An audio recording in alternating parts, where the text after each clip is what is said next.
ना छोटे बच्चों का काम चैक करो। मेरा दोस्त अकबरली जट का बेटा ना पहले खेडन डया मेरे को हर चीज़ तो जो मैं मोबाइल ऑन किया ना तो नाल ही दरवाज़ा बंद कराने लग पाया। तो अजकल के बच्चे इतने मतलब समझदार तेज़ हो गए।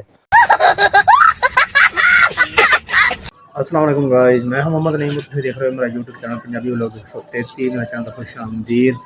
अज फिर माशाल्लाह बारिश वाला मौसम बनया हुआ है, लेकिन दुआ ये अल्लाह पाक खैर करे, रहमत की बारिश अता फरमाए। देखो ना तो कितना मौसम बदल ही बदल हर साइड पे देखो।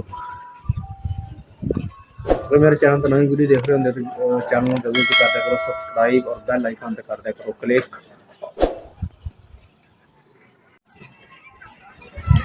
गाइस देखो मौसम माशाल्लाह कितना प्यारा होया। दोबारा अज फिर दूसरा दिन 2 दिनों के बाद मौसम बारिश वाला होया। और इधर चेक करो क्या सामने देखो लड़के जोड़े पतंगबाजी कर रहे है। पतंग जड़ा ना यह सामने इधर एक लड़का खड़ा होया दिखाना वो उड़ा रहा है बैठा है।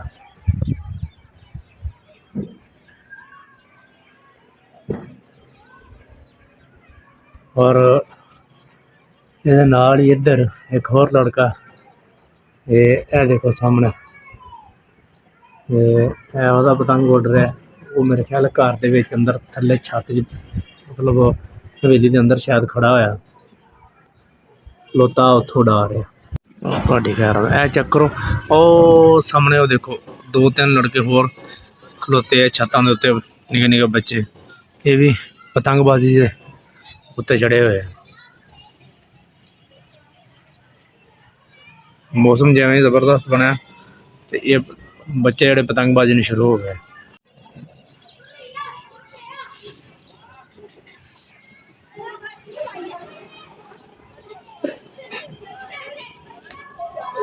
चेक करो इन्हें पतंग पहले ला लिया थले मतलब हम दोबारा फिर डोरी हौली हौली छड्डी जान डया और हम फिर उत्ते जा रहा है आस्ता आस्ता। तो साढ़े इतने कबूतरबाज भी बहुत ज़्यादा ने सामने कबूतर उड़ रहे हैं। साढ़े इधर बैक साइड तो भी होंगे ने कबूतर काफ़ी इस साइड तो जिधर वो बच्चा बैठा कर रहा ना पतंगे के नाल इस साइड तो घर है अज हजे नहीं उन्होंने उड़ाए।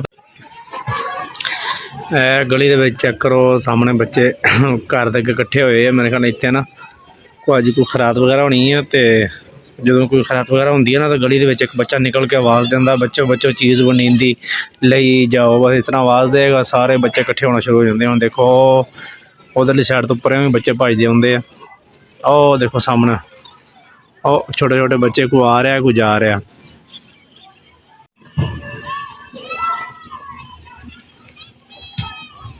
ओ चेक करो ब्लॉग बन रहा है बच्चे वेख के ना तो बाय बाय कर रहे हैं।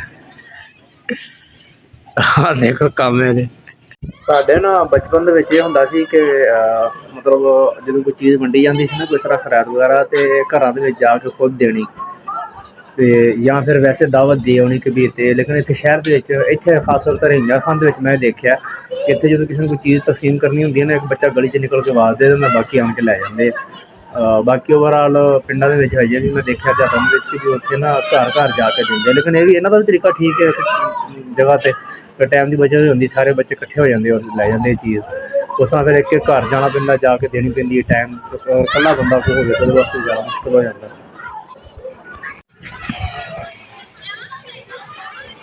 चेक करो इधर का तुम मंजर व्यू चेक करो माशाल्लाह कितना प्यारा।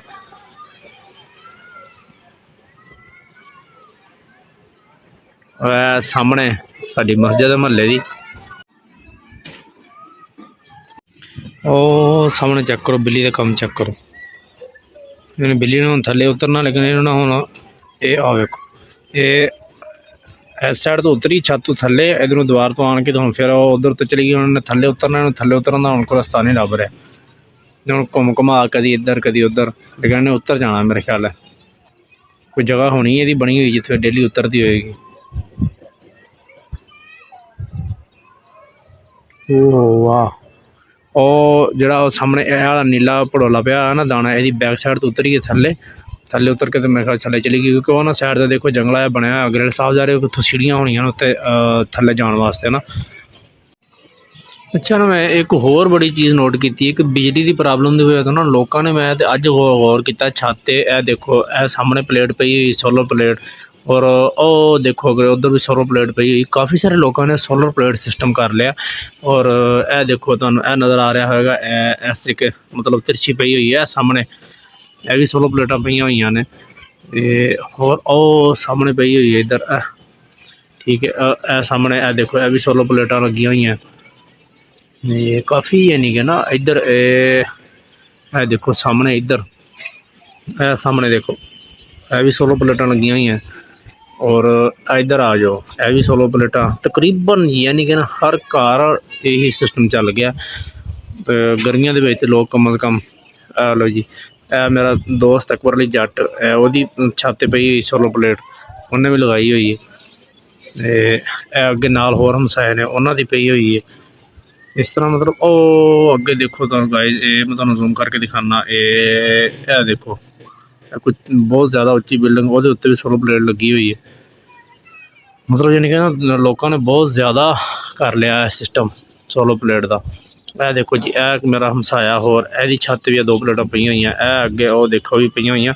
तुहानू एक होर चीज़ दिखावा अगे गौर करो, ये ओ देखो उपर आवा अच्छा तो पूरी छत के उत्ते मतलब मिनत लगता इन्हों का कोई या तो बहुत बड़ा घर है, कोई कोठी टाइप है, या कोई शायद कोई फार्म वगैरह ना है। देखो कितने मतलब लाइन के तादाद अगे पिछे बहुत ज़्यादा सोलर प्लेटा लगिया हुई ने इन्हों दी, या तो इन्होंने मुकम्मल सिस्टम ही कर लिया।